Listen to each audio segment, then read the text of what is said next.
तो दोस्तों, इस मौलाना ने आखिर जिस तरीके से भाषण दिया है, जाहिर सी बात है ये सुनकर हर बच्चे समझ ले सकता है कि हाँ आखिर इसने किसको टारगेट किया है इस वक्त भाषण में।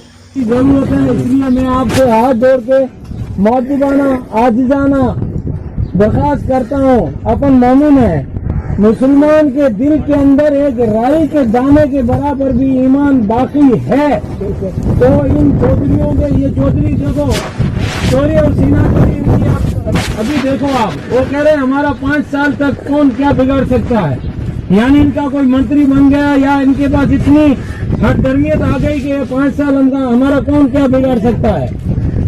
दूसरी बात, इनके जो पेट्रोल पंप है, अगर मुसलमान हो, मेरे मौलाना जो थे ये मेरे बहुत ही अभी मुझे यहाँ मिले थे चक्की पे 2-4 दिन पहले, उन्होंने गुलाम रसूल, अगर आप भी रसूल के गुलाम हो, तुम्हें कसम है इस ला इलाहा इल्लल्लाह मोहम्मद रसूलुल्लाह सल्लल्लाहु अलैहि वसल्लम की, कि इसके पंप पे कोई पेट्रोल नहीं भराएगा, इसकी मेडिकल के ऊपर कोई दवाई नहीं लेगा, इसकी गाड़ी के ऊपर कोई नहीं चढ़ेगा। तो जो हो आप मुसलमान, आपके अंदर अगर एक राई के दाने के बराबर ईमान होता है, वो अल्हम्दुलिल्लाह अल्हम्दुलिल्लाह वो जन्नत में जाएगा। इसी तरीके से इस ईमान को बाकी रखते हुए आप लोगों ने साथ अल्लाह का वास्ता है, गुलाम रसूल के बच्चों का वास्ता है और कलमे का वास्ता है, इसके जो पंप पे कोई तेल नहीं भराएगा, इसकी गाड़ी के अंदर कोई नहीं चढ़ेगा और इसकी मेडिकल से कोई दवाई नहीं खरीदेगा। यही मेरी आज से आपसे आजिज़ाना दरखास्त है, हाथ जोड़ के विनती है, दरखास्त है, इस पे अमल करेंगे। में पेट्रोल पंप पड़े हुए हैं, पास में पेट्रोल पंप कराओ, बहुत सारी मेडिकल है, ठीक है ना, उससे आप हम भरा लो। गाड़ियाँ बहुत है, एक बंद हो जाएगी 10 और चालू हो जाएगी, ऐसी कोई बात नहीं है। आप इस पे अमल करेंगे, इंशाअल्लाह ताला अल्लाह अपनी मदद करेगा। यकीन है इंशाअल्लाह। मैं मौलाना मोहम्मद अली की बात की तायद के लिए खड़ा हुआ था। अल्लाह हमें, अल्लाह के रसूल ये करे, हम पे इस पे। आप सभी मुस्लिम भाइयों से ये मेरा हाथ जोड़ का आवेदन है कि हम मोमिन हैं और मुस्लिम भाइयों के दिल में एक राई के दाने के बराबर अगर ईमान बचा है, तो किसी चौधरी के दुकान पर, किसी हिंदू का गाड़ियों पर मत चढ़ना, किसी हिंदुओं का पेट्रोल पंप पर तेल मत भरना, किसी हिंदुओं का मेडिकल में ले जाकर इलाज मत कराना, मेडिसिन मत खरीदना, तो किसी हिंदू का गाड़ियों पर सवारी मत करना। तो दोस्तों, आज एक वीडियो जो कि ट्विटर में बहुत ही वायरल हो रहा है, बहुत लोगों ने ट्वीट कर रहा है इस वीडियो को उठाकर, कि एक मौलाना ने, जो कि छोटा मोटा एक अनुष्ठान होता है, धार्मिक अनुष्ठान, और उस मौलाना ने किस तरीके से जो कि भाषण दे रहा है, यानी कि वो बताना चाहता है खुलेआम कि मुस्लिम भाई जो है, जितने भी हमारे हिंदुस्तान में मुस्लिम है, किसी भी मुस्लिम हिंदू के साथ रिश्ता मत रखना, किसी हिंदू के साथ भाईचारा मत रखना, क्योंकि देखो आप, वो कह रहे हैं हमारा 5 साल तक कौन क्या बिगाड़ सकता है। यानी इनका कोई मंत्री बन गया या इनके पास इतनी हठधर्मियत आ गई कि 5 साल हमारा कौन क्या बिगाड़ सकता है। इसके पंप पे कोई पेट्रोल नहीं भराएगा, इसकी मेडिकल के ऊपर कोई दवाई नहीं लेगा, इसकी गाड़ी के ऊपर कोई नहीं चढ़ेगा। तो जो हो आप मुसलमान, आपके अंदर अगर एक राई के दाने के बराबर ईमान। उन्होंने जिस तरीके से बता रहा था कि 5 साल के लिए हमारा हिंदुओं का ये सरकार है और 5 साल जो कि हिंदुओं का कोई कुछ नहीं बिगाड़ सकेगा, तो इस तरीके का भी भाषण जो कि उन्होंने दिया था। और फिलहाल उन्होंने किसको कहा है दोस्तों लेकिन पता नहीं, लेकिन उन्होंने ये सब बातें कहा है, तो जाहिर सी बात है ये सब बात सुनकर तो हर कोई समझ लेगा, एक बच्चे भी समझ लेगा कि हाँ आखिर उन्होंने किसको टारगेट करके ये सब बात जो है कहा है। तो मेन बात यह है दोस्तों कि आखिर इस मौलाना ने किस तरीके से, जो कि उसमें उस जगह पर बहुत सारे मुस्लिम भाई उस मौलाना का जो कि कुछ भाषण सुन रहा होता है, और उस मौलाना ने किस तरीके से जो कि हिंदू के खिलाफ भाषण दे रहा है, जो कि हिंदू मुस्लिम हमारे हिंदुस्तान में हिंदू मुस्लिम सिख ईसाई एक साथ गले लगाकर हम लोग चलते हैं। इन लोगों के बातों में आकर कुछ मुस्लिम भाई अपना धर्म, अपना भाईचारा भूल जाता है और लगा देता है दंगा फसाद। हम एक ही समुदाय से बात नहीं कर रहे हैं, हम एक ही समुदाय को टारगेट नहीं कर रहे हैं कि हम मुस्लिम धर्म से जो कि कुछ भाई आकर दंगा फसाद लगा रहा है।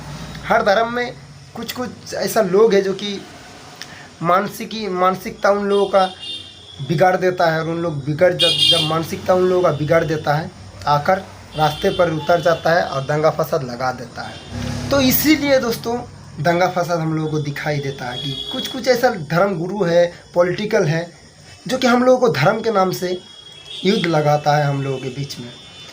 तो दोस्तों इस मौलाना ने आखिर जिस तरीके से भाषण दिया है, जाहिर सी बात है ये सुनकर हर बच्चे समझ ले सकता है कि हाँ आखिर इसने किसको टारगेट किया है। इस भाषण में जिस तरीके से मुस्लिम भाइयों को बता रहा था कि किसी हिंदुओं का पेट्रोल पंप से तेल मत भरवाना, किसी हिंदुओं का गाड़ी में सवारी मत करना, किसी हिंदुओं का मेडिकल में जाकर मेडिसिन मत खरीदना या इलाज मत कराना, यानी कि हर प्रकार का उन्होंने बताना चाहता है कि कोई भी काम, किसी भी धंधा पानी हिंदू के साथ मत करना। आखिर ये सब बताना चाहता था, लेकिन कुछ मिनट का 2 मिनट का वीडियो जो कि बहुत वायरल हो रहा है, और उसी में से एक भाई जो कि उस वीडियो को नीचे से शूट कर रहा होता है चोरी छुपे से, और जो कि हम लोगों के सामने वो वीडियो निकल के आता है।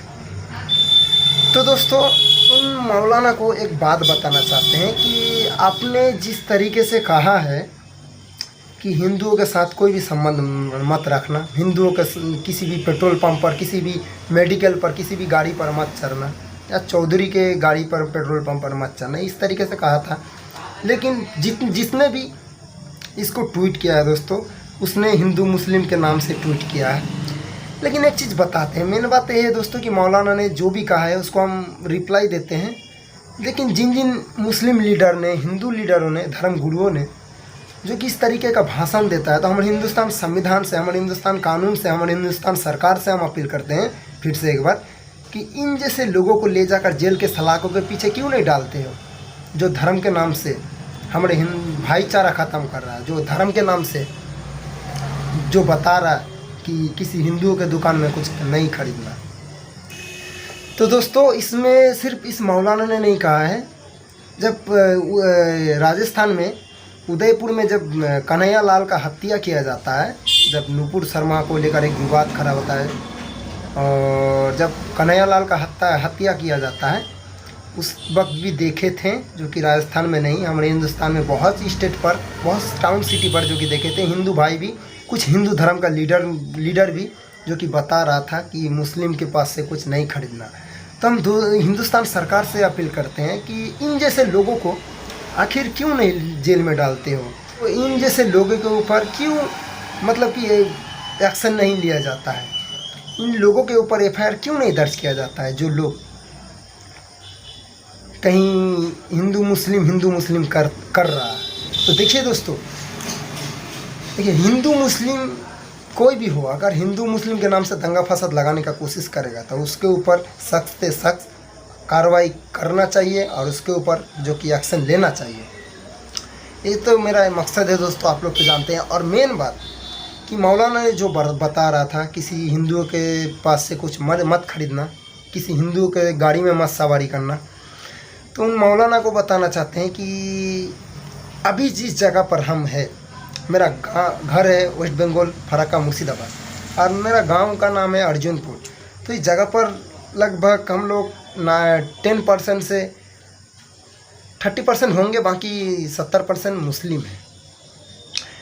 तो 70% मुस्लिम जो है, तो आप सोच सकते हैं कि इस जगह पर किसका कितना दुकान होगा, किसका कितना गाड़ियाँ होगा, किसका क्या होगा। सोचिए, जब 70% मुस्लिम है तो जाहिर सी बात है इसमें तो आधा से ज़्यादा यानी कि 70% दुकान मुस्लिमों का होगा, उससे भी ज़्यादा मुस्लिमों का दुकान है भाई मेरा बाज़ार में, हम लोगों का मार्केट में, जो कि मुस्लिम भाइयों का है। गाड़ी जो चलता है हमारे इधर, गाड़ी भी 70% से ज़्यादा है जो कि मुस्लिम भाई चलाता है। तो क्या हम लोग नहीं चढ़ते हैं क्या उस गाड़ी में? क्या हम लोग उस दुकान पे कुछ कपड़ा, कुछ राशन, कुछ खाने वाला चीज़ नहीं खाते हैं क्या, नहीं लेते हैं क्या? अगर सोचिए हम हिंदू इस जगह पर 30% होंगे, कोई दूसरे जगह पर अगर मुस्लिम 30% होगा और 70% से ज़्यादा हिंदू होगा, क्या उस जगह पर मुस्लिम भाई जो कि उस हिंदू भाई से कुछ नहीं खरीदेगा क्या? उस मुस्लिम भाई क्या उस हिंदू भाइयों का गाड़ी में सवारी नहीं करेगा क्या? अब जिस तरीके से भड़काऊ वाला भाषण दे रहे हैं, हिंदू मुस्लिम के नाम से दंगा फसाद लगाने का कोशिश करते हैं। तो दोस्तों, ये वीडियो जो कि सोशल मीडिया पर और ट्विटर पर तो ज़्यादा ही वायरल हो रहा था, तो आप लोग तक पहुंचाना था कि देखिए किस तरीके से जो कि मौलाना ने किस तरीके से भाषण दे रहा था। सुनकर घिन आ रहा है इन जैसे मौलाना पर।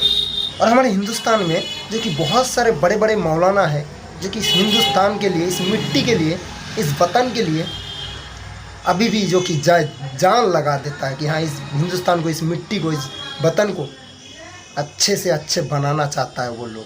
और कुछ ऐसा जो कि फटीचर मौलाना आकर उस मुस्लिम भाइयों के माइंड में ना जाने क्या डाल देता है और निकल जाता है वो भाई दंगा फसाद लगाने के लिए।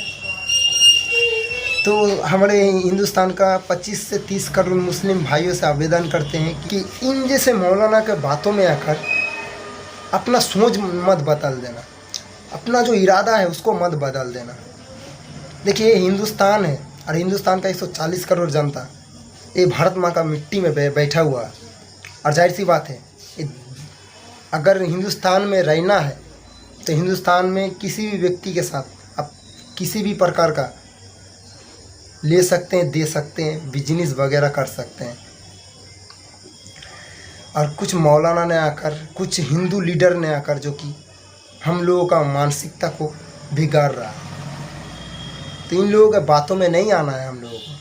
हम लोगों को चलना है तो सोच कर चलना पड़ेगा, किसी के बातों में आकर नहीं चलना है। कोई आकर बोलेगा हिंदुओं के पास से कुछ मत खरीदना, मुस्लिम के पास से कुछ मत खरीदना, तो उसका बात को नहीं सुनना है हम लोगों को। हाँ, बोलता है बोलने दो, इधर से डालो इधर से निकाल दो, लेकिन उसका बात जो है यहाँ मत रखना। तो दोस्तों, आप लोग जानते हैं कि आपका भाई शंभू गरीब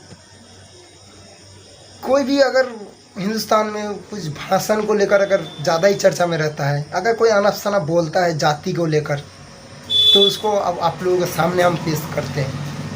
जो बुराई करता है और जो अच्छाई करता है उसको भी पेश करते हैं, लेकिन उसके लिए अलग अलग पॉइंट है मेरे पास। जो बुराई करेगा उसको आप समझ गए, और जो अच्छाई करेगा उसके लिए तो सम्मान है मेरे पास।